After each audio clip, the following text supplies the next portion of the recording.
सक्रिय भूमिका निर्वाह गर्नुभयो, यसका लागि पनि आभार प्रकट गर्छु र तपाईको कार्यकालको सफलताको कामना पनि गर्छु।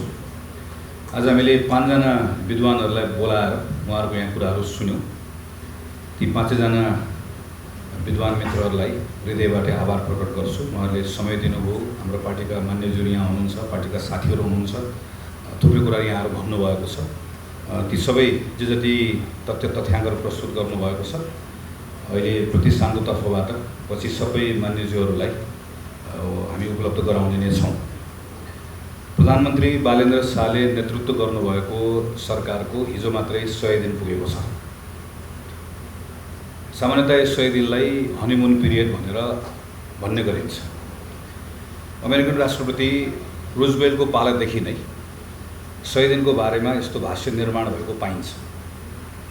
यसको पछाडिको व्याख्या भनेको यो 100 दिनको समय भनेको सरकारलाई केही नीतिगत तयारी गर्नको लागि समय चाहिन्छ, उसले प्रशासनिक संयन्त्र बुझ्नुपर्छ र उसले आफूले केही आगामी कार्यदिशाहरू तय गर्नुपर्छ।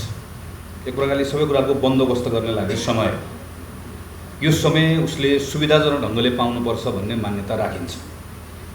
त्यसैले यो समयमा प्रतिपक्षी दलहरूले, मिडियाले, सिभिल सोसाइटीले धेरै कडा टिप्पणीहरू गर्नु हुँदैन भन्ने मान्यता हुन्छ। नेपालमा पनि यस्तो परम्परा रहँदै आएको छ। तर यो पटक भने स्थिति अलिकति फरक रह्यो। सरकार स्वयं आफैले मलाई हनीमुन पिरियड चाहिँदैन भनेर भन्यो र आउन साथै उसले म 100 दिनमा यी कामहरू गर्छु भनेर कार्यसूची प्रस्तुत गर्यो। त्यो कार्यसूची प्रस्ताव मात्रै गरेन। हिजो 100 दिन भइसके पछाडि त्यही आफूले प्रस्ताव गरेको कार्यसूचीको आधारमा, त्यसको कसीमा मेरो पर्फर्मेन्स कस्तो रह्यो भनेर उसले आफूले स्वमूल्याङ्कन पनि गर्यो। ऊ आफैले स्वमूल्याङ्कन गरिसकेपछि अब संसदमा हामीले, राजनीतिक दलले, मिडियाले, सिभिल सोसाइटीले यसको बारेमा मूल्याङ्कन गर्ने कुरा त्यो आफैमा अपेक्षित पनि हुन्छ, त्यो वाञ्छनीय पनि हुन्छ। यो 100 दिनको सन्दर्भमा आज जसरी बुदागत रूपमा यहाँ विषयहरू प्रस्तुत भएको छ, बुदागत रूपमै प्रस्तुत भएको ती विषयहरू पार्लियामेन्टमा पनि प्रवेश भएको र ती विषयहरूको सन्दर्भमा चाहिँ मैले अघि भने सरकार आफैले यसको चाहिँ विश्लेषण गरेको, स्वमूल्याङ्कन गरेको हुनाले गर्दा अब संसदभित्र यसका बारेमा यसै गरिकन बुदागत छलफल हुने कुरा स्वाभाविक बन्छ। त्यसैले हाम्रो संसद दलको नेता मान्य विष्णुराज आङ्गामी यहाँ हुनुहुन्छ, राष्ट्रसभाका नेता मान्य कमला पन्त यहाँ हुनुहुन्छ, सबै मान्यज्यू यहाँ हुनुहुन्छ। म अपेक्षा गर्छु कि संसदमा अब भोलि पर्सि यसको उपयुक्त समयमा दुईटै हाउसमा, प्रतिनिधि सभामा पनि राष्ट्रिय सभामा पनि बुदागत रूपमै पार्टीको तर्फबाट यसका बारेमा आधिकारिक धारणाहरू पार्टीको नेताहरूले पनि राख्नुहुन्छ र अरू मान्यज्यूहरूले पनि राख्नुहुन्छ। र यसका निम्ति हामीले तयार गरेको केही विवरणहरू छ। आज यहाँ विद्वान साथीहरूले राख्नुभएको बाहेक ती सबै कुराहरू हामी तपाईँहरूलाई उपलब्ध गराउने नै छौँ, जसले गर्दाखेरि छलफलमा, बहसमा थप सजिलो पक्कै पनि हुन्छ। म ती बुदाहरूमा जान्न, समय पनि धेरै छैन। यो 100 दिनको यो बिचमा, यो अवधिमा सरकार सञ्चालन गर्दै गर्दा जुन प्रवृत्ति, जुन ट्रेन्ड हामीले देख्यौँ र जुन शैली हामीले देख्यौँ, यसको सन्दर्भमा केही राजनीतिक र केही सैद्धान्तिक मेरो अब्जर्भेसन्सहरू छन्।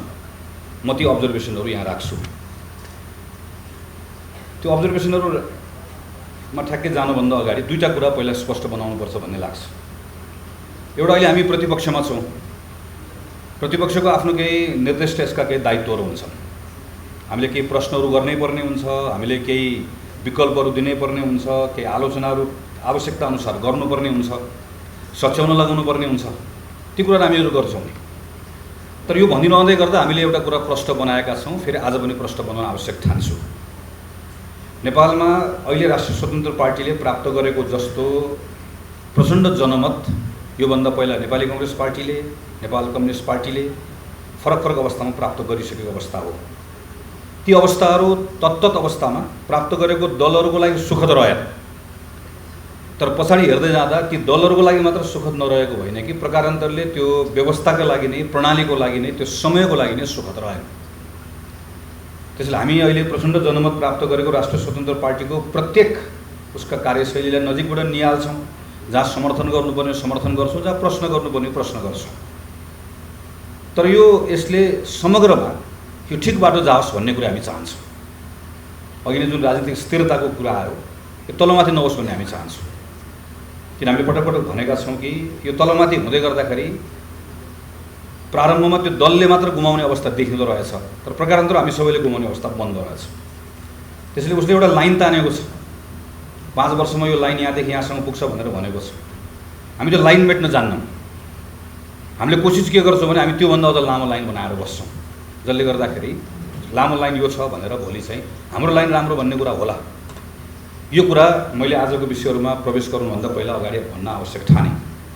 दोस्रो एउटा हेलो मैले गरेको अब्जर्भेसनको एउटा पोजिटिभ कुराबाट सुरु गर्छु।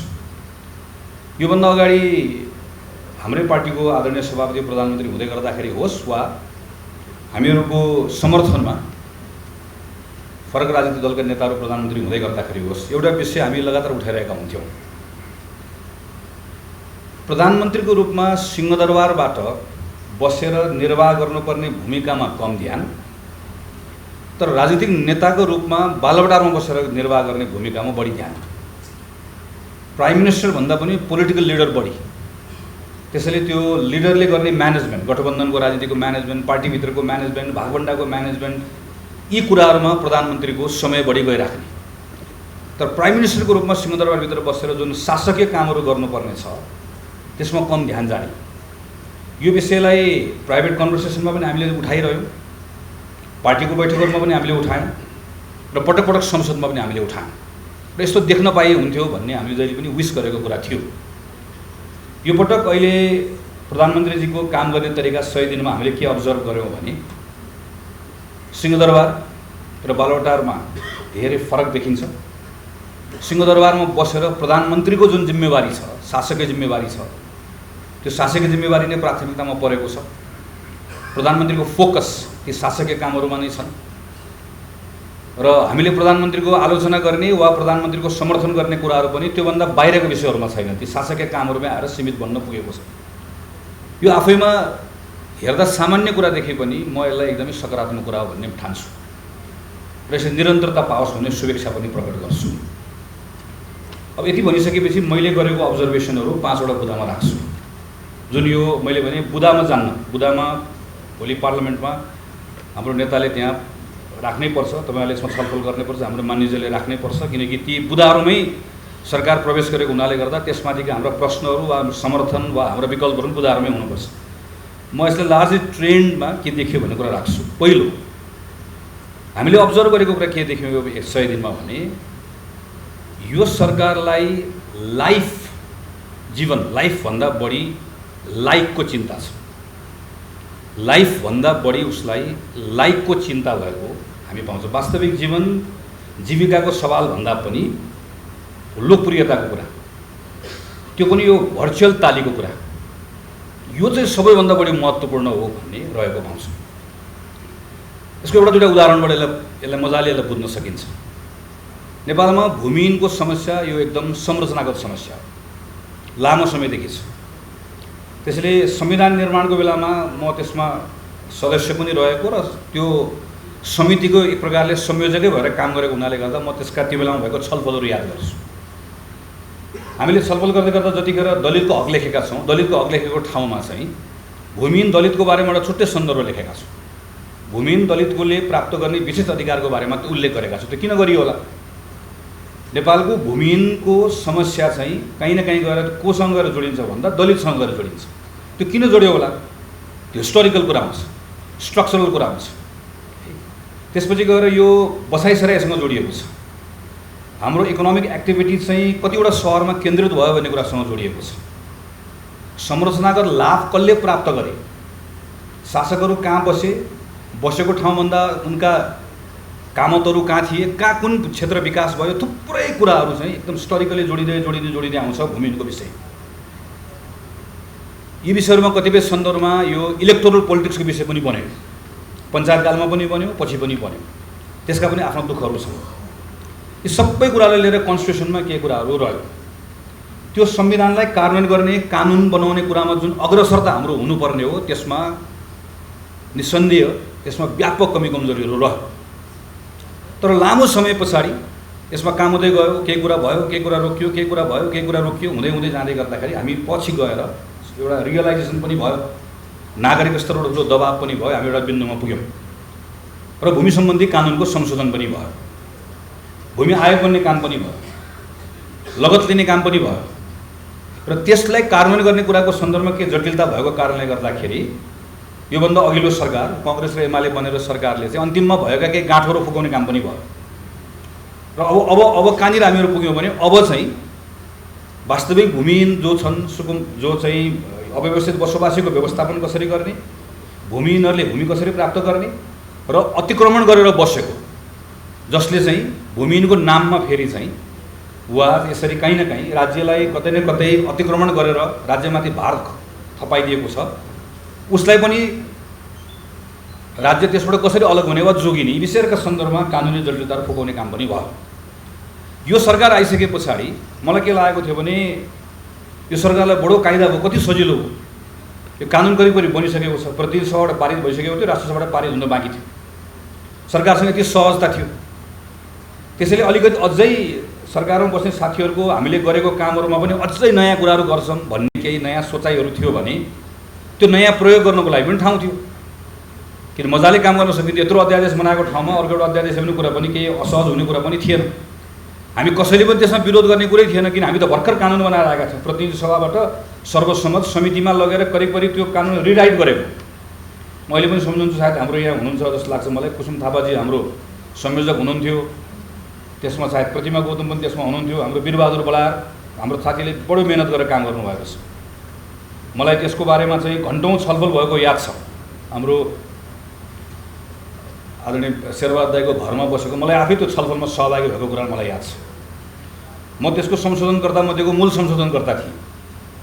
त्यसैले हाम्रो संसदीय दलमा राष्ट्रिय स्वतन्त्र पार्टी समेत पनि सम्मिलित भएर भएको छलफल पनि याद छ। मैले सन्दर्भ किन कोट्याएको भने सबै कुरा उहाँहरूको रेकर्डमा पनि थियो, त्यसैले बडो कानुन बनाएर सजिलोसँग कुरा गर्न सकिन्थ्यो। तर त्यो कानुन बनाएर भूमिहीनको समस्या हल गरेको भए एउटा कुरा चाहिँ हुँदैन थियो कि सोसियल मिडियामा लाइक चाहिँ आउँदैन थियो। किन आउँदैन थियो भने त्यो त समस्याको हल हुन्थ्यो। समस्याको हल भइसकेपछि त त्यो जस्तो हो, गाडी दुर्घटना भएन भने समाचार बन्दैन नि त, बाटो राम्रो भयो मान्छेले त्यसै जान्छ, दुर्घटना भयो भने बल्ल समाचार हुन्छ नि भनेको जस्तै यहाँ के देखियो, मैले के लाग्यो भने बडो सजिलोसँग कानुनबाट हल गर्न सकिने सबै कुरा तयार भएको विषयको हो। यी सबै विषयहरूलाई छोडेर जब एकाएक बस्तीमा डोजरहरू छिर्यो, त्यसले एउटा खालको त्यो फिल्महरूमा देखिने जस्तो यो थ्रिल एकचोटि लिएर आयो, यताबाट डोजर आएको छ, यताबाट आएको छ, भत्केको छ, डाङडुङमा आएको छ, होइन त ह्युमन लाइफको के पनि अर्थ छैन त्यहाँ, त्यो ह्युमन इमोसनको के पनि अर्थ छैन, लाइफको के पनि मतलब छैन, त्यो लाइफभन्दा लाइक ठुलो हो भन्ने कुरा भयो। दलितहरूसँग माफी माग्ने भन्ने कुरा सरकारको घोषणामा आयो, यो प्रतीकात्मक हिसाबले त्यसको आफ्नो अर्थ महत्त्व पनि थियो, त्यसलाई हामीले पनि ठिक छ राम्रो छ भनेर भन्यौँ। तर अघि भने जस्तै फेरि लाइफसँग थिएन, त्यो पनि लाइकसँग थियो भन्ने कुरा कहाँ आउँछ भने भूमिहीनको अहिले हेरौँ न, अहिले होल्डिङ सेन्टरबाट लखटिएको मान्छेहरू अथवा चाहिँ सबैतिरको यदि सुकुम्बासीहरूको कसैले डेटा निकालेर हेऱ्यो भने सबैभन्दा बढी त्यहाँ को आउँछ भन्दा दलितकै कुरा आउँछ, दलितकै विषय जोडिन आउँछ। यो यस्तो खालको अरू थुप्रै कुरा हेर्न सकिन्छ। जस्तो अघि नै भर्खर हाम्रो यहाँ छलफलमा पनि उठ्यो, परीक्षाफल प्रकाशित भयो, एकदमै राम्रो भयो, छिटो प्रकाशित भयो। तर परीक्षाफल छिटो प्रकाशित हुँदै गर्दाखेरि हाम्रा सयौँ केटाकेटीहरू अहिले चाहिँ माइतीघर मण्डलमा कता कता यहाँ अहिले नारा लाएर बस्नु परेको अवस्था छ। त्यो नारा लाउने बस्ने मान्छे त थोरै हुन्छ नि त, 2 जना होला, 5 जना होला, 10 जना 20 होला, त्यसलाई त पेलपाल गर्न सक्यो नि। त्यो किनभने त्यो लाइफको कुरा भयो, उसको एउटा बच्चाको लागि उसको जीवनभरको पढाइको कुरा भयो। तर त्यो सबै कुरालाई केमा हेर्ने भयो गभर्मेन्टले, मलाई लागेको चिन्ताको कुरा है यो एउटा दुईवटा ऱ्यान्डम घटना भएको भए त्यसलाई वास्ता नगर्न सकिन्थ्यो। तर यो 100 दिनमा मैले 10-12वटा घटनालाई एक ठाउँमा राखेर यसो हेरेर ट्रेन्ड त्यसैले मैले भने मैले के प्रवृत्ति हो जस्तो मैले पाएको छु भन्दा लाइफभन्दा लाइक महत्त्वपूर्ण छ। त्यसैले सरकारले सोच्दै गर्दा निर्णय गर्दै गर्दाखेरि यसले कुनै पनि मान्छेको लाइफलाई के फरक पर्छ भनेर उसले नसोच्ने भयो, यसले लाइक कतिवटा थप्छ भनेर सोच्ने भयो। यो गभर्मेन्टको यदि गाइडिङ प्रिन्सिपल हो भने यो हाम्रो लागि चिन्ताको विषय बन्यो। मेरो पहिलो अब्जर्भेसन यो हो। दोस्रो अब्जर्भेसन प्रक्रिया र परिणाम बीचको द्वन्द्व। कुनै एउटा समस्या छ, त्यो समस्याको समाधान हामीलाई चाहिएको छ। कुनै गाउँमा टोलमा एकदमै धेरै चोरी हुन्छ, सरकार आयो, सरकारले चोरीको समस्या हल गरिदियो। यसो भोलिपल्ट पर्सिपल्ट हेर्दै गर्दा केही दिन अगाडिसम्म व्यापक रूपमा चोरीको घटनाहरू थिए, अहिले अब चोरीको घटनाहरू छैन। मानिसहरू त खुसी हुने भए। तर यो चोरीको घटना कसरी एकाएक यसरी चाहिँ निस्तेज भयो त भनेर सोध्दै गर्दाखेरि चाहिँ त्यहाँ जति पनि चिनिएका चोर थिए ती सबै चोरलाई ल्याएर तिनको गर्दन छिनाइयो। चोर नै नरहेको चोरी कहाँ हुन्छ भनेर बनियो। त्यसलाई तपाईँले यसलाई कसरी लिनुहुन्छ भन्ने प्रश्न हो। हामीले डेमोक्रेसी नै किन भनेको हो भनेदेखि भने चाहिँ हामीलाई परिणाम त सबै शासनमा शासकले जहिले पनि के भनेको हुन्छ भने मेरो नियत पनि ठिक छ, म परिणाम पनि सुखदै दिन्छु भनेकै हुन्छ। डेमोक्रेसीमा किन हामी कलेक्टिभ विजडमको कुरा गर्छौँ त भन्दा डेमोक्रेसीमा चाहिँ यसले हामीले सिस्टम बनाएका हुन्छौँ। तिमी त प्रतिनिधि मात्रै हो, तिमी त एजेन्ट मात्रै हो। नागरिकसँग हुन्छ, त्यो सार्वभौम सत्ता सम्पन्न भएको नागरिकसँग सार्वभौम अधिकार हुन्छ, उसले जानेको हुन्छ, बुझेको हुन्छ। तिमी प्रतिनिधि मात्रै हो। त्यसैले तिमीले कुनै पनि कामको परिणाम दिँदै गर्दा तिमीले प्रोसेस पुरा गर्नुपर्छ। तिमीले प्रोसेस पुरा गर्दिन भनेर सोच्यौ भने काहीँ न काहीँ दुर्घटना हुन्छ भनेर भनिएको हुन्छ। यो सन्दर्भमा पनि मलाई चिन्ता लागेको वा मभित्र मलाई अलिकति डराएको विषय कहाँनिर छ भने गभर्मेन्टको चाहिँ कस्तो देखेँ मैले अहिले भने म तिमीलाई परिणाम दिन्छु, प्रक्रिया सकिया गोली मार। प्रक्रियाको बारेमा कसैले कुरा गर्यो भनेदेखि यो प्रक्रिया सकिया कुरा गर्ने खर्चिलो हुन्छ, समय लाग्छ, यो बेकारको यो बुढा पुरानाहरूले गर्ने कुरा हो। हामी त नयाँ। तर तपाईँले यसो याद गर्नुभयो भने यो कुरा अलिकति अगाडि पनि पहिला पनि यो अहिले 8-10 वर्ष अगाडि हामीले सुनेको थियौँ यो ठ्याक्कै यही कुरा। यो ठ्याक्क कहिले सुनेको थियो भने 2074 सालमा नेपाल कम्युनिस्ट पार्टीको शक्तिशाली सरकार बनेको बेलामा, त्यो बेलामा पनि ठ्याक्कै हामीहरू थोरै थियौँ संसदमा। हामीहरू प्रक्रिया भनेर कुरा गर्थ्यौँ। प्रक्रिया भनेर कुरा गर्दै गर्दा त्यो बेलाको शक्तिशाली सरकारले, त्यो बेलाको शक्तिशाली प्रधानमन्त्रीले के भन्नुहुन्थ्यो भने प्रक्रिया यस्तै गरी भाषा आफ्नो होला, कसैले अलिकति थोरै बोलेर भन्ला, कसैले धेरै बोलेर भन्ला भन्ने तरिका जे भए तापनि तर सार के हुन्थ्यो भने प्रक्रिया सकिया गोली मार, तिमीलाई म परिणाम दिन्छु। त्यो परिणाम दिन्छु भन्ने कुरामा पहिला बडो सबैले ताली पिटे, सबैजना खुसी भए, सबलाई हो त हामीलाई परिणाम चाहिएको त हो नि भनेर भने। तर 2-4-5 महिना पछाडि त्यो गभर्मेन्ट सञ्चालन गर्ने मान्छेको गाइडिङ प्रिन्सिपल त्यो बन्दै गर्दा हामीले दुर्घटना बिहोर्नुपर्ने अवस्था आयो। यो सोचाइले कहाँ लिएर जाँदो रहेछ भने रुल अफ ल र रुल बाई लको बिचमा जुन लक्ष्मण रेखा छ त्यसको भेद, त्यसको बिचको जुन फरक छ त्यसलाई शासकले बिर्साउँदो रहेछ। रुल अफ ल अर्थात् कानुनको शासन। कानुनको शासन अर्थात् कानुन सबभन्दा माथि हुन्छ र त्यो कानुन प्रयोग गर्ने शासक पनि कानुनको परिधिभित्र रहेको हुन्छ। कानुनभित्र रहेर मात्र उसले काम गर्नुपर्छ। विधि र प्रक्रिया मिच्ने अधिकार कसैलाई पनि हुँदैन। रुल बाई ल यो कानुनले शासन। हेर्दा सानो उस्तै सुनिन्छ। रुल बाई लमा चाहिँ के सोच्छ शासकले भने कानुन भनेको मेरो टुल हो, म असल छु, म मसिया हो, मैले सबै कुरा जानेको छु, मैले जनताको राम्रै गर्न खोजेको छु, मैले दिएको आदेश नै सबैभन्दा राम्रो कुरा हो। कानुनको काम भनेको मेरो आदेशलाई वैधानिकता दिनु मात्रै हो, अरू बाँकी केही पनि काम छैन। यो प्रोसेस सब के अर्थ छैन। यो 2074 सालमा हामीले देखेको हेर्नुहोस् है, त्यो बेलाको प्रधानमन्त्रीजी हुँदै गर्दा देखिएको ठ्याक्क अहिले म त्यही कुराको नयाँ संस्करणमा दोहोरिएको देखिरहेको छु। यो तपाईँहरूले घटना कस्तो देखिन्छ, घटना कुनै एकजना मन्त्रीजीले ठेकदारलाई रुखमा बाँधिदिन्छु भन्नुहुन्छ। प्रधानमन्त्रीजीले यस्ता अख्तियारलाई म 2 महिना के 5 वर्ष पनि लगातार बोलाएर उठबस गराइदिन्छु भनेर भन्नुहुन्छ। हिँड्दैको व्यवसायीले एकजना मन्त्रीजीले व्यवसायीलाई यसो बोलाउनु भयो, व्यवसायीले भनेको बेलामा आउनु भएन भन्दै गर्दा बिहानै प्रहरीले व्यवसाय उठाएर ल्याएर राख्यो। हेर्दा सामान्य कुरा लाग्छ हैन, तर यो सबै कुराको सारमा के हो भने प्रक्रिया के पनि होइन, परिणाम कुरा हो। जस्तो अहिले हामी सम्पत्तिको छानबिन समिति आयोग बनेको छ, हामी सबैले त्यो आयोगलाई आफ्नो सम्पत्तिको विवरण बुझाइरहेका छौँ, हामी त्यो प्रोसेसमा सहभागी हुन्छौँ। तर हामीले सरकारले के सम्झाइरहेका छौँ, तपाईँले कानुनको रिट पुर्याउनु पर्ने कुरा पुर्याइराख्नु भएको छैन है, यो कार्यकारी आदेशले गर्नु हुँदैन है, यो कानुन बनाएर गर्नुपर्छ है। हाम्रो कुरा उसले सुन्दैन। यो सबै कि अहिले 74 सालमा ठ्याक्कै यस्तै भएको थियो। मलाई अहिले याद छ, म पार्लियामेन्टमा त्यो बेलामा थिएँ। त्यो बेलामा त्यतिखेरको प्रधानमन्त्रीले पनि त्यही गर्नुहुन्थ्यो। हामीले कोही बोल्यो भनेदेखि भने भिडभाड अर्कोतिर थियो, डङ्का डङ टेबल ठोक्थे, सातो जाने गरिकन त्यो बेलामा परिणाम भन्ने हुन्थ्यो। म गभर्मेन्टको ट्रेन्ड चाहिँ मेरो अब्जर्भेसनमा यो 100 दिनमा देखेको प्रक्रिया केही पनि होइन, परिणाम सबै कुरा हो। कानुन सानुन म जान्दिनँ, विधि प्रक्रिया म मान्दिनँ, म परिणाम दिन्छु। त्यसकारणले गर्दा सबैले मेरो कुरा मान्नुपर्छ भन्ने सोचाइबाट जुन सरकार अगाडि बढिरहेको छ, यो पहिला पनि नेपालमा हामीले देखिसक्यौँ, भोगिसक्यौँ। यसको परिणाम सुखद रहेन। यसै गरी जाँदै गर्दा परिणाम सुखद रहँदैन। यो अरूको हामीले चिन्ता मान्नुपर्ने विषय हो। तेस्रो मेरो अब्जर्भेसन इकोनोमीको बारेमा छ। अर्थतन्त्रमा सङ्कुचन र गुमेको आत्मविश्वास। अहिले सरकारले के भनिरहेको छ भने म यो वर्ष सुशासनको वर्ष बनाउँछु भनिरहेको छ। हिजो पनि मैले मन्त्रीजीले बोलिरहेको सुनेको थिएँ। एकदम राम्रो कुरा छ, त्यसमा हाम्रो पूर्ण समर्थन पनि छ। तर यो वर्ष चाहिँ सुशासनको वर्ष, अर्को वर्ष अर्थतन्त्रको वर्ष।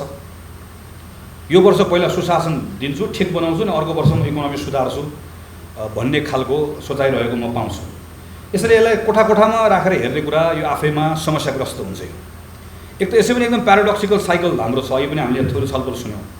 हाम्रो केटाकेटीहरू अहिले पनि जति सङ्ख्यामा पहिला गइरहेका थिए, अहिले पनि त्यति नै सङ्ख्यामा बाहिर गइरहेका छन्। अझै निकट केही वर्ष जान्छन् नै। हामीले जसले जति जान्नन् भने पनि जान्छन्। खालि क्वेसन के हो भनेदेखि भने कोरिया जान्छन् कि जापान जान्छन्, साउदी जान्छन् कि कतार जान्छन् भन्ने मात्र हो। त्यो अहिलेको हाम्रो रियालिटी भयो। उनले मस्त पैसा कमाएर मेहनत गरेर दुःख गरेर यहाँ पैसा पठाएकोले गर्दा हामीसँग यति फरेक्स छ, यति विदेशी मुद्राको सञ्चित छ कि हामीले योभन्दा पहिला कहिले पनि नदेखेको विदेशी मुद्राको सञ्चित हामीसँग छ। हाम्रो ब्याङ्कमा यति धेरै पैसा मौजुदात छ कि नेपालले सायद यति धेरै लिक्विडिटीको अवस्था हामीसँग कहिले पनि थिएन जस्तो लाग्छ। वित्तीय प्रणालीमा त्यति धेरै पैसा छ। कर्जा लिन कोही पनि जाँदैन, यता गरे पनि जाँदैन, उता गरे पनि जाँदैन। पहिला के भनियो, कर्जा लिन किन नगएको भन्दै गर्दाखेरि ब्याङ्कको ब्याज दरको कारणले गर्दा भन्यो। त हामी सबैले सुनेको हो नि त। डबल डिजिटमा ब्याज दर भयो, ब्याज कम गर्नु पऱ्यो भनेर भन्यो। अहिले त ब्याज कति छ? एफडीमा पैसा कति आउँछ? तर खोइ त कर्जा प्रवाह खोइ किन जाँदैन कोही पनि, कर्जा प्रवाह कोही पनि लिन जाँदैन। यो यसको कारण के हो भने हाम्रो बजारले कन्फिडेन्स नै गुमाएको छ। चाहे त्यो सानो व्यवसाय गर्ने मान्छे होस्, त्यो चाहे ठुलो उद्योग सञ्चालन गर्ने मान्छे होस्, यहाँसम्म आइपुग्ने बेलामा फेरि अगाडिका थुप्रै हाम्रा नीतिहरू पनि दोषी रहे। खास गरिकन कोभिड पछाडि जुन पोलिसीहरू हामीले लियौँ त्यसले थुप्रै अप्ठ्यारोले सृजना गरे। केही त हाम्रा संरचनागत समस्याहरू छँदै थिए, लामो समयसम्म सुधार गरेनौँ, एउटा त्यो भयो। अर्को यो एउटा यो यसमा सरकारले आइडेन्टिफाई ठिक गरेको छ। क्रोनिजहरूको जुन एउटा जालो बन्यो हामीहरूकोमा, बिचौलियाहरूको जुन जालो बन्यो, त्यो जालोले पनि समस्या लिएर आयो। यी सबै कुराहरू थिए। तर यसलाई यो नयाँ सरकार आइसकेपछि मलाई कस्तो लागेको थियो भने बडो अहिले भने भूमिको कुरा गरेको जस्तै बडो सहजता पाएको छ। समस्या के हो थाहा छ? सारा मान्छे राष्ट्रिय स्वतन्त्र पार्टीलाई भोट हालेर आएका छन्। सरकार बनेको छ, 5 वर्षको समय छ, कुनै चिन्ता गर्नुपर्ने कुरा छैन। नागरिकहरूको ठुलो विश्वास छ। अब यस्तो बेलामा त्यो बजारले जुन गुमाएको आत्मविश्वास छ, त्यो आत्मविश्वास गुमाउने कुराको लागि सरकारसँग एउटा राम्रो मौका थियो। तर मैले अहिले कस्तो पाएँ यो 100 दिनमा हेर्दै गर्दाखेरि भने यो हेर्दा सानो कुरा लाग्छ है। यो 2 जना 5 जना 10 जना व्यवसायीलाई उठाउने, ल्याउने, थुन्ने गर्ने भन्ने कुरा। केही नामहरू जसलाई सरकारले यो खास आर्थिक अपराधमा कारबाहीहरू सुरु गरेको छ, त्यसमा हामी सराहना गर्छौँ। त्यसमा हाम्रो पूर्ण रूपमा साथ समर्थन छ। कानुनले चिनेको कुरा गर्ने कुरामा हाम्रो सधैँ साथ समर्थन छ, रहन्छ। हामी यो त्यो कता के नेता नाता केही पनि हेर्दैन, हामीले सधैँ प्रश्न बनाएका छौँ। तर यसले जसरी व्यवहारहरू गरेको छ नि, यो निजी क्षेत्रमा काम गरेको मान्छे भनिसकेपछि के भाष्य बनाएको छ भन्दाखेरि भने यो ठग हो, यसलाई मैले थुन्ने हो, यसलाई मैले बाँध्ने हो, चाहे त्यो निर्माण व्यवसाय होस्, चाहे त्यो ब्याङ्क जेसुकै होस्।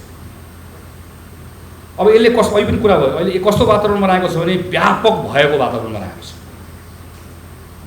सबजना तर्सेको, सबको सातो गएको छ। यहाँ कोही नबोलिरहेको भयो।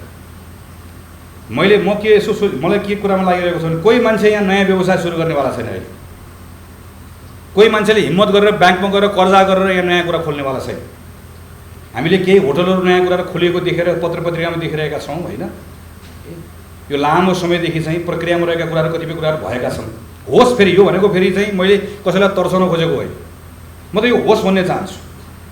तर यो सानो आय भएको मान्छे पनि अघि पनि कुरा उठ्यो, अस्तिको पाल पनि हामी छलफलमा भनेका थियौँ। अहिले यसो 10 लाखभन्दा मुनि यो आय भएको मान्छेले बडो राहत पायो भनेका छौँ। अस्तिको कार्यक्रममा मैले हिसाबै गरेर देखाएँ कि 20,000 रुपियाँ छुट पाएको मान्छेले 30,000 35,000 रुपियाँ बढी खर्च गर्नु परेको छ महिनाको है, वार्षिक के अरे उसको टोटल खर्चमा गएको छ। न सानो आय भएको मान्छे, न मध्यम आय भएको मान्छे, न व्यापक रूपमा पुँजीको परिचालन गर्न सक्ने मान्छे कहीँ पनि यो कन्फिडेन्सको वातावरण बन्न सकिरहेको छैन। यो कुरालाई सरकार सञ्चालनको 100 दिनमा मैले यसो हेर्दै गर्दा मैले लेखेको ट्रेन्डको कुरा गरेको, यसमा उसको कहीँ पनि ध्यान छैन, उसको कहीँ पनि चिन्ता छैन। यो अर्को एउटा प्रवृत्ति हो। यो प्रवृत्ति यदि चाहिँ गभर्मेन्टको स्थायी प्रवृत्ति बन्ने हो र अर्को 1 वर्ष यसरी नै जाने हो भने यसबाट हामीले धेरै ठुलो अवसर गुमाउनु पर्ने अवस्था आउँछ। चौथो विषय भनेको संविधान र व्यवस्थाको सन्दर्भमा यो सरकारको निष्ठामा कमी। मलाई कस्तो लाग्छ भने यसो साथीहरू बस्नु जस्तो लाग्छ, अनि एउटाले यसो त्यो हाम्रो संविधानको यसो पुस्तक यसो हातमाले यसो हेऱ्यो, यसो सानो किताब जस्तो देखिन्छ, अनि एउटाले भन्छ होला ए ब्रो के हो यो भन्यो भन्छ, अर्कोले ब्रो यो त कन्स्टिट्युसन भन्छ यसलाई भन्छ होला, यसमा के छ फाल्तु बेललाई यसो 8-10वटा थोकिदिउँ हुन्छ ब्रो भन्छ होला जस्तो लाग्छ अर्कोले। ल दिउँ भनेपछि अनि अर्कोले भोलिपल्ट बिहान आएर अनि उसले भनिदिन्छ भाषणमा, ल यो पनि हटाइदिने, यो पनि ठोकिदिने, यो पनि गरिदिने, यो पनि गरिदिने भने अनि सबले ताली बजाइदिइहाल्छ भने लाइक आइहाल्छ। किन सब देशभरिको मान्छेले के लागिरहेछ भने ब्रोहरूले भनेको कुरा ठिकै हो, ए कन्स्टिट्युसन यस्तो चाहिँ के बेकारमा कन्स्टिट्युसनको कुरा गर्ने, ड्याङ काम हुनुपर्छ भन्ने लागिरहेको हुन्छ। अनि म यसो सम्झिन्छु, म त्यो पहिलो संविधान सभामा पनि थिएँ, दोस्रोमा पनि थिएँ, संविधानपछिको अवस्थामा पनि भने मैले यति नजिकबाट यो संविधानको बेलाको घटनाहरू देखेको छु। म हिजो मेरो परिवारसँग एकछिन त्यहाँ गोदावरी भिलेज रिसोर्ट गएको थिएँ, त्यो भूकम्पले भत्किसके पछाडि हिजो पहिलोचोटि गएको थिएँ। अनि त्यो पुरानो कोठाहरू सोधेँ मैले त्यहाँ, त्यो कोठाहरू किन सम्झेको भनेदेखि भने त्यो पहिलोपटक त्यो मौलिक हक सम्बन्धी विषयहरू लेख्ने बेलामा हामीहरू त्यो कोठामा बसेका थियौँ कि। अनि माओवादीको नेता हुनुहुन्थ्यो सिपी गजुरेल, अनि सिपी गजुरेलले चाहिँ लाइक के एउटा कोठामा फकाउनमा बसेको थियो भने वर्षमा एउटा नेपालीले यतिभन्दा बढी सम्पत्ति कमाउन पाइँदैन भन्ने कुरा संविधानमा लेख्नुपर्छ भने उहाँको अडान थियो। अनि म चाहिँ उहाँलाई कोठामा बसेर होइन हजुर संविधानमा यस्तो कुरा लेख्न मिल्दैन नि हजुर भनेर मैले उहाँलाई फकाएको सम्झिन्छु। संविधान लेख्ने सुरु गर्ने बेलामा वर्षमा यतिभन्दा बढी सम्पत्ति कमाउन पाइँदैन भनेर संविधानमा लेख्नुपर्छ भन्ने ठाउँबाट छलफल सुरु गरेर 72को संविधान बनाउँदै गरेर त्यो ठाउँसम्म आइपुगेको हामीहरू। पहिलो संविधान सभा भङ्ग भयो, दोस्रो संविधान सभाको बेलामा करिब चाहिँ माओवादी संविधानमा सहभागी नहुने अवस्था बनेको, मधेस केन्द्रित दलहरू सहभागी नहुनु भयो र पहिलो प्रचण्ड प्रधानमन्त्री हुँदै गर्दा दोस्रो शेरबहादुर देउवा प्रधानमन्त्री हुँदै गर्दाखेरि बडो कुशलतापूर्वक छलफल गरेर उहाँहरूलाई सहभागी गराएर संविधानको प्रक्रियामा असोज 3 गते हामी एकले संविधान दिवस मनाएको, कोही साथीहरूले कालो दिवस मनाउनु भयो। केही कुराहरू अझै पनि बाँकी छ, अझै यो भित्रका सन्दर्भ, त्यो बिचमा जनजाति आन्दोलन भयो, त्यो बिचमा दलित आन्दोलन भयो, त्यो बिचमा थारू आन्दोलन भयो, त्यो बिचमा मधेस आन्दोलन भयो, यो सबै कुरा देखेर आयो। अहिले पनि प्रदेशको नामहरूका बारेमा समस्याहरू छ नि त, मुद्दाहरू छ नि, कहाँ गएको छ, कति डेलिकेट छ यो विषयहरूको सन्दर्भमा यो नुआन्सेसहरूलाई नबुझिकन, यो के पनि कुरालाई के पनि नबुझिकन यसलाई बडो हल्कासँग अहिले जुन सरकारको म बेला देख्छु, एउटा मन्त्रीले आउनुभएको छ, एउटा कुरा बोलिदिनु भएको छ, एउटाले एउटा थप दिएको छ, अर्कोले अर्को ठोक दिएको छ, अर्कोले अर्को खारेज गरिदिएको छ, त्यो सरकार सञ्चालन गर्ने दलकै साथीहरूको पनि फरक कुराहरू आएको छ। यो सबै कुराहरू हेर्दाखेरि चाहिँ अर्को एउटा चिन्ता गर्नुपर्ने विषय चाहिँ यो कन्स्टिट्युसन बनाउँदै गर्दाखेरिका हाम्रा नुआन्सेसहरूलाई पटक्कै पनि त्यसको संवेदनशीलतालाई पटक्कै पनि सरकार सञ्चालन गर्ने साथीहरूले त्यसलाई ख्याल गरिराख्नु भएको छैन, त्यसमा ध्यान दिइराख्नु भएको छैन। हाम्रा संस्थाहरू बलियो बनाउने हो नि त, जस्तो हामी संविधान संशोधन गर्ने पक्षमा छौँ, एकदम बगैँचा गर्नुपर्ने छ, पुनरावलोकन गर्नुपर्ने छैन, एकदमै गर्नुपर्ने छ, तर यस्तरी होइन, यस्तो हचुवा पाराले होइन। यहाँ त एकैछिनमा आगो बल्छ। अधिकारको विषय त्यतिखेरसम्म मात्रै गौण हुन्छ जतिखेरसम्म अधिकार प्राप्त भइरहेको अवस्था हुन्छ, तर अधिकारको विषय चलाइयो भनिरहेको बेलामा त्यसपछि सबभन्दा महत्त्वपूर्ण विषय त्यही बन्छ। भाषाको विषय सबभन्दा बढी महत्त्वपूर्ण विषय बन्छ, समावेशिताको विषय सबभन्दा बढी महत्त्वपूर्ण विषय बन्छ, हाम्रो यहाँभित्रका विविधतालाई सम्बोधन गर्ने विषय सबभन्दा बढी महत्त्वपूर्ण विषयहरू बन्छ। तर यी विषयहरूको सन्दर्भमा बडो हल्का पाराले, अझ म त भन्छु बडो लफङ्गा पाराले जे मन लाग्यो त्यही बोलिदिएको, जे मन लाग्यो त्यही गरिदिएको छ। यो अर्को एउटा चिन्ताको विषय हो। मेरो अब्जर्भेसन चाहिँ यो र मेरो अन्तिम अब्जर्भेसन यो चाहिँ भू राजनीतिक विषय र यो परराष्ट्र नीतिका सन्दर्भमा छ। हामीले के देख्यौँ पहिला भने बलियो सरकार भएको बेलामा यो राष्ट्रको हितलाई राम्रोसँग त्यसलाई स्थापित गर्ने कुराको सन्दर्भमा चाहिँ उसलाई बडो एउटा सुविधाजनक अवस्था बनेको हुन्छ, देशभित्र बनेको हुन्छ। त्यो बेला उसले केही जोखिमहरू पनि उठाउन सक्छ, केही अप्रिय कुराहरू पनि गर्न सक्छ र यो खास गरी विदेश नीतिका सन्दर्भमा पनि लामो समयदेखि सुल्झिन नसकेको विषयहरू पनि उसले सुल्झाउने एउटा चाहिँ क्षमता राख्छ, किन घरभित्र एउटा बडो सहज वातावरण बनेको हुन्छ। तर अगाडि के देख्यो हामीले भने त्यो बेलाको सरकार सञ्चालन गर्ने साथीहरूले घरभित्र पाएको जुन ताकत छ त्यो ताकतलाई यसरी उचित विदेश नीति मार्फतबाट राष्ट्र हितलाई संरक्षण गर्न प्रयोग गर्नुपर्ने ठाउँमा केमा प्रयोग गर्यो भनेदेखि भने आफ्नो वैयक्तिक लोकप्रियता बढाउने कुराको लागि डोमेस्टिक कन्जम्सनमा। योभन्दा अगाडि देखिसकेका छौँ हामीले कुन नेताले के बोल्नुभयो, कुन नेताले के भन्नुभयो। यहाँ त भगवानहरू कहाँ जन्मिनु भएको भन्ने विषय समेत पनि चाहिँ हाम्रो देशभित्रका बडो महत्त्वपूर्ण विषयहरू बने। त्यो बेलामा किन नेता पावरफुल हुनुहुन्थ्यो, पावरफुल भएको बेलामा चाहिँ म यही बेलामा मैले गर्ने भन्ने लाग्यो है। हामीले ती हाम्रो आफ्नो अवस्थाहरूलाई केमा प्रयोग गरेनौँ भने राष्ट्रहितमा प्रयोग गरेनौँ। अहिले पनि यसो म हेर्छु, यो पनि एउटा बडो सुखद अवस्था आएको छ। नेपाली काङ्ग्रेस जस्तो प्रतिपक्षी दल छ, जुन दल प्रमुख प्रतिपक्षी दल छ, जसले यो विषयलाई कहिले पनि घरभित्रको विभाजनको विषय बनाउन चाहँदैन। हामीलाई अहिले राष्ट्रिय स्वतन्त्र पार्टीको सरकारसँग हामी अरू विषयहरूमा हाम्रा भिन्न मतहरू राख्नुपर्ने ठाउँमा राख्छौँ, तर परराष्ट्र नीतिका सन्दर्भमा नेपालको राष्ट्रहितको सन्दर्भमा हामीहरू चाहिँ सरकारलाई सधैँभरि मद्दत गर्नुपर्छ भन्ने ठान्छौँ। यति सहजताको वातावरण छ देशभित्र, यस्तो अवस्था छ। तर म यसो हेर्छु के देख्छु भने कसले कसलाई भेट्यो, कसले कसलाई भेटेन, भेट्दाखेरि के लगाएर भेट्यो, दायाँ फर्केर भेट्यो कि बायाँ फर्केर भेट्यो। पहिला यसरी भेट्थे, अहिले त हेर कति मजाले यसरी भेटेको छ। मेरो यही कुराहरू नै सर्वोपरि कुरा नै यही हो, सर्वाधिक अहिलेको लागि सबभन्दा महत्त्वपूर्ण कुराहरू नै यही हो भन्ने ढङ्गबाट विषयवस्तुहरू जसरी आएको छ, आइरहेको छ, यो यस्तै हो भने, यसरी नै सोचेको हो भनेदेखि भने चाहिँ यो अर्को समस्याको विषय हुन्छ। किन यो त एकदमै यो स्ट्रक्चरल स्टेट क्राफ्टको विषय हो नि त यो त है। हामीले त यो बेलामा त हाम्रो दुईवटा ठुल्ठुलो छिमेकीहरू छन्, हेरौँ ग्लोबल अर्डरै तलमाथि भइरहेको छ है। उहाँ अब हामीले त के देखेको, हाम्रो दुईवटा छिमेकीहरू छन्, ग्लोबल अर्डर छ, त्यसको माथिपट्टि चाहिँ एउटा संयुक्त राज्य अमेरिका छ, त्यसको एउटा चाहिँ नैतिक एउटा ताकत पनि छ होइन, त्यसको आर्थिक सामरिक सबै कुराहरू छ।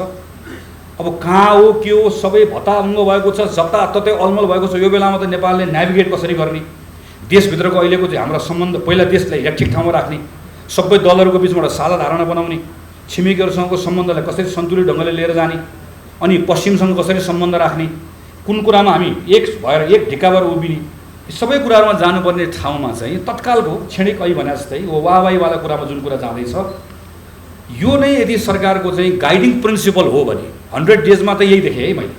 त्यसले मैले 100 डेजमा के देखेँ भने लाइफभन्दा लाइफ महत्त्वपूर्ण एउटा यो देखेँ, प्रोसेस के पनि अर्थ राख्दैन, परिणाम भए हुन्छ भन्ने कुरा।